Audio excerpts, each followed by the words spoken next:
Good morning students. उम्मीद करती हूँ कि आप सब बहुत अच्छे होंगे और अपने एग्ज़ाम की तैयारी में लगे होंगे। आज मैं आपके सामने एक फिर टॉपिक को लेकर उपस्थित हूँ। हालांकि इस विषय से आप पहले भी अवगत हो चुके हैं, क्योंकि इसके माध्यम से मैंने एक वीडियो, इसका पार्ट 1 मैं पहले ही आप लोग को बता चुकी हूँ, जिसका नाम है revise national policy on education 1992। आज की वीडियो के माध्यम से मैंने कोशिश की है कि मेरे हिंदी मीडियम के स्टूडेंट्स और इंग्लिश मीडियम के स्टूडेंट्स दोनों को ही समान लाभ हो और वे विषय वस्तु को समझ पाएं।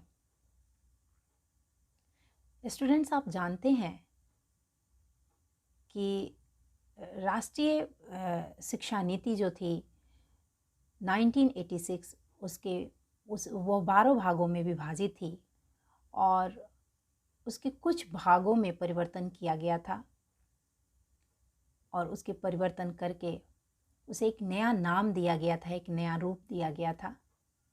उसका नाम रखा गया था revise national policy on education 1992। Janardan Reddy समिति द्वारा गठित कार्यदलों के गहन मंथन के बाद राष्ट्रीय नीति की कार्य योजना में और उन विषयों में कुछ परिवर्तन किया गया था। उन परिवर्तनों को एक नाम दिया गया और उन्हें कहा गया programme of action 1992।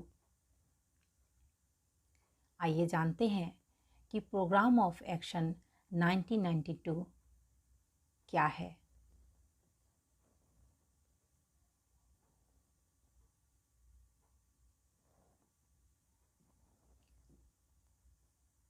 Point 1, the main theme of PAO 1992। इसके अंतर्गत point 1, education for women's equality, यानी कि नारी समानता के लिए शिक्षा की बात कही गई है। शिक्षा को नारी जागृति की साधन माना जाए, इसके माध्यम से बताया गया है।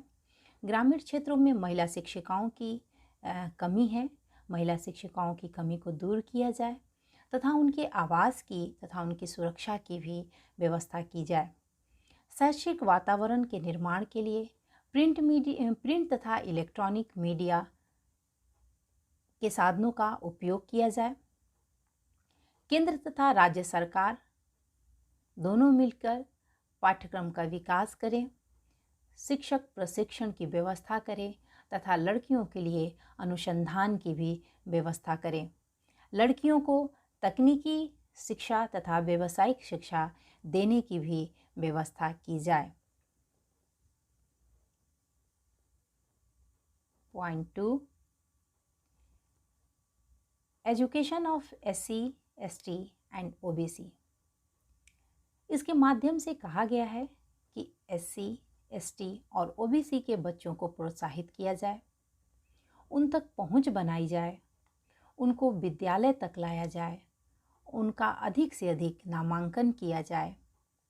स्कूल और सरकार उन्हें पर्याप्त सुविधाएं प्रदान करे और आदिवासी इलाकों के बच्चे 2 साल तक अपनी मातृभाषा में पढ़ सके, ऐसी भी व्यवस्था करना। Point 3, minorities education. अल्पसंख्यकों की शिक्षा के बारे में कहा गया है कि अल्पसंख्यक की शिक्षा पर विशेष ध्यान दिया जाए। अल्पसंख्यक प्रिंसिपल, टीचर्स एंड प्रबंधकों के प्रशिक्षण के लिए NCERT विशेष पाठ्यक्रम चलाए। Education of the handicapped, point 4, यानी कि दिव्यांगों की शिक्षा के बारे में कही गई है।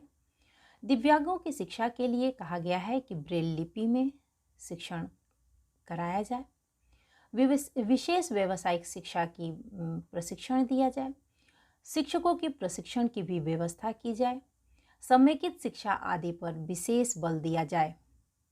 विषय शिक्षकों के प्रावधान का भी सुझाव दिया गया है।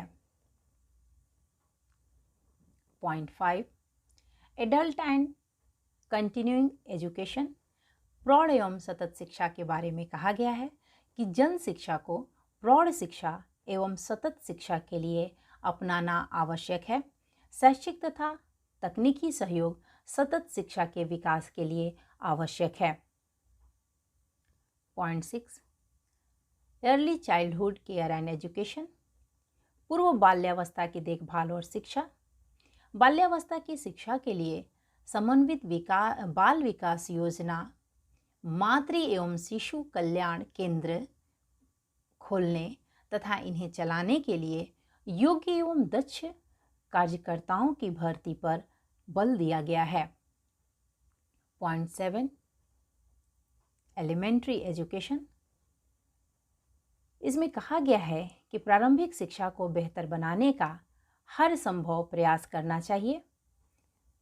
शैक्षिक बोझ को कम करना चाहिए। सीखने के निम्नतम स्तर पर चर्चा की जाए। पॉइंट 8 सेकेंडरी एजुकेशन, रेड्डी समिति ने 10+2+3 शिक्षा प्रणाली को जारी रखने की सिफारिश की थी।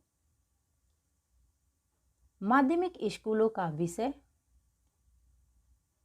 और उनके सामान्य विद्यालय संरचना पर भी बात कही गई है। 10 यानी कि 5+3+2+2 की संरचना की बात कही गई है। गुणात्मक शिक्षा पर बात कही गई है कि गुणात्मक शिक्षा देनी चाहिए, क्वालिटी एजुकेशन देना है। आधुनिक स्तर पर स्थापित शिक्षा देनी है, यानी कि मॉडर्न एजुकेशन प्रदान करनी है। पाठ्यक्रम यानी कि करिकुलम की पुनर्रचना पर भी बल दिया गया है। पॉइंट 9 नवोदय विद्यालय, कहा गया है कि प्रतिवर्ष 50 नए नवोदय विद्यालय खोले जाएंगे और प्रत्येक जिले में एक नवोदय विद्यालय हो। पॉइंट 10 वोकेशनल एजुकेशन, व्यावसायिक शिक्षा के बारे में कहा गया है कि विभिन्न स्तरों पर व्यावसायिक शिक्षा की व्यवस्था की जाए। प्रशिक्षण, पाठ्यक्रम, व्यावसायिक तथा शैक्षिक मार्गदर्शन तथा लड़कियों के लिए भी व्यावसायिक शिक्षा की सिफारिशें की गई हैं। पॉइंट 11 हायर एजुकेशन, उच्च शिक्षा के बारे में कहा गया है कि उच्च शिक्षा के विकास के लिए उच्च शिक्षा परिषदों का गठन करना चाहिए। विश्वविद्यालय अनुदान आयोग तथा इग्नू में तालमेल आदि पर भी बल दिया जाए। पॉइंट 12 ओपन एजुकेशन यानी कि मुक्त शिक्षा, मुक्त शिक्षा के विकास के लिए इग्नू द्वारा क्षेत्रों की पहचान तथा इलेक्ट्रॉनिक मीडिया के उपयोग पर विशेष बल दिया गया है। छात्रों की गतिशीलता तथा राष्ट्रीय मुक्त विद्यालयों की स्थापना पर भी बल दिया गया है। पॉइंट 13 उपाधि तथा रोजगार, कमिटी ने कुछ क्षेत्रों में यह बताया है कि रोजगार पाने के लिए उपाधि अनिवार्य शर्त नहीं है। Point 14 rural universities and institutes, ग्रामीण विश्वविद्यालय तथा संस्थान, ग्रामीण विश्वविद्यालय तथा संस्थानों की स्थापना पर बल दिया गया है।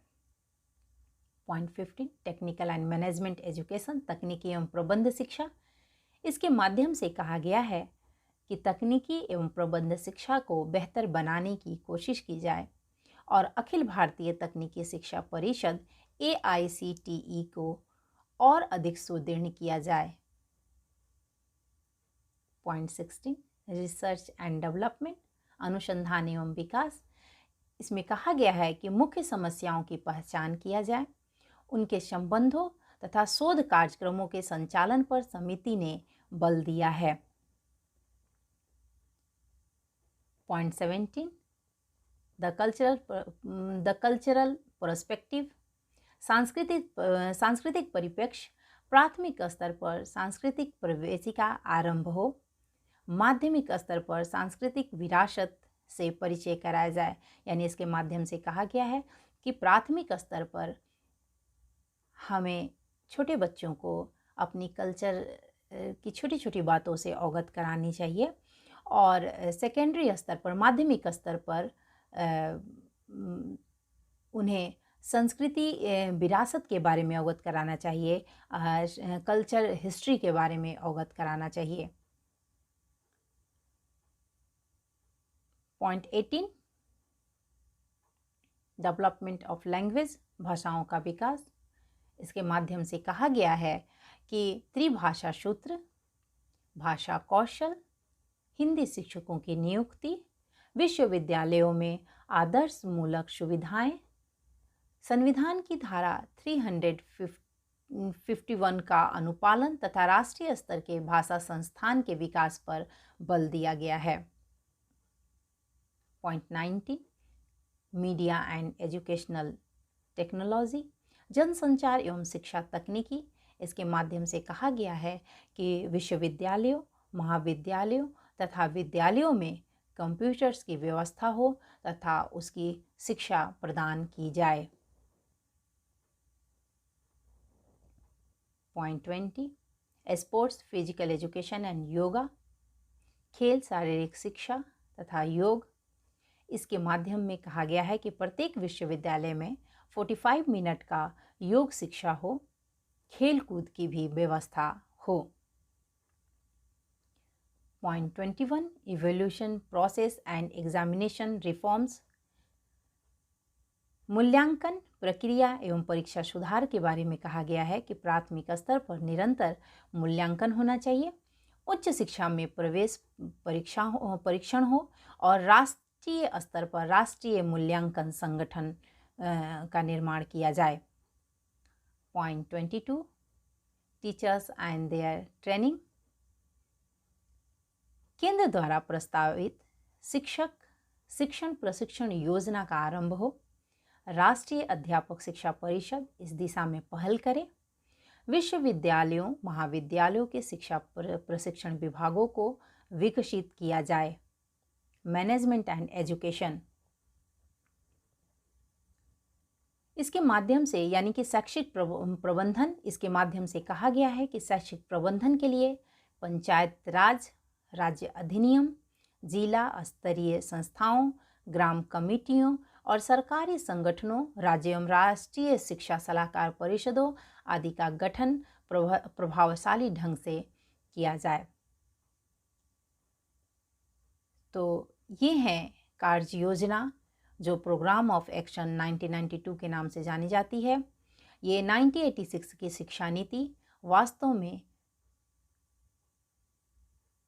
कुछ दलगत राजनीति का शिकार होती रही।